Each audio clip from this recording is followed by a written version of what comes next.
à tous, bienvenue sur un nouvel épisode des devblogs de Last Dungeon. Premier épisode oblige, nous allons vous présenter les premiers jets de nos features pour la V1. Je suis Renard, fondateur et développeur de Last Dungeon. C'est parti pour le premier devblog. Dans ce premier épisode, nous allons parler du premier rework, les drops custom. Vous adoriez cette feature, les drops additionnels au farming normal.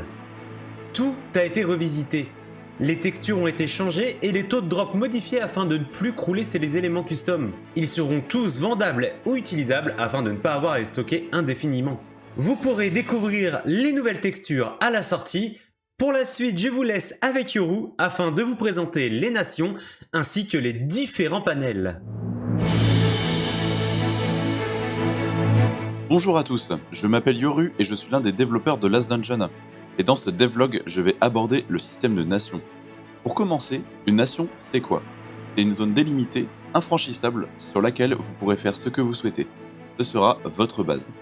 Il sera possible de créer votre nation via la commande /nation create, nom de la nation.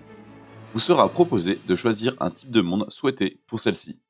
Par la suite, vous aurez accès à des panels entièrement customisés grâce à la commande /nation panel, afin de pouvoir progresser dans votre aventure.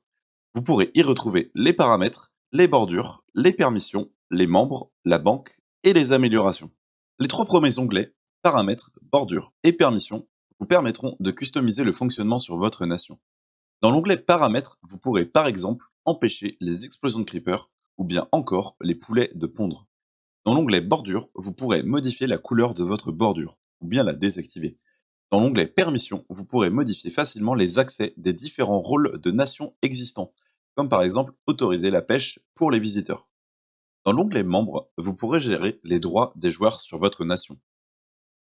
Dans l'onglet banque, vous pourrez y déposer votre argent, afin qu'il soit en sécurité et surtout vous gagnerez des intérêts tous les jours en fonction du montant global. Et pour finir, dans l'onglet amélioration, vous aurez la possibilité d'acheter diverses améliorations afin de rendre votre nation encore meilleure. Pour les éléments développés, c'est tout pour le moment. Nous sommes au début, c'est énormément de mise en place. Pour les prochaines semaines, nous vous réservons quelques éléments sur les jobs, les quêtes et encore plein d'autres choses à découvrir. Je vous remercie d'avoir regardé, toute l'équipe de Last Dungeon vous souhaite leurs meilleurs vœux pour cette nouvelle année. C'était Renard, à bientôt.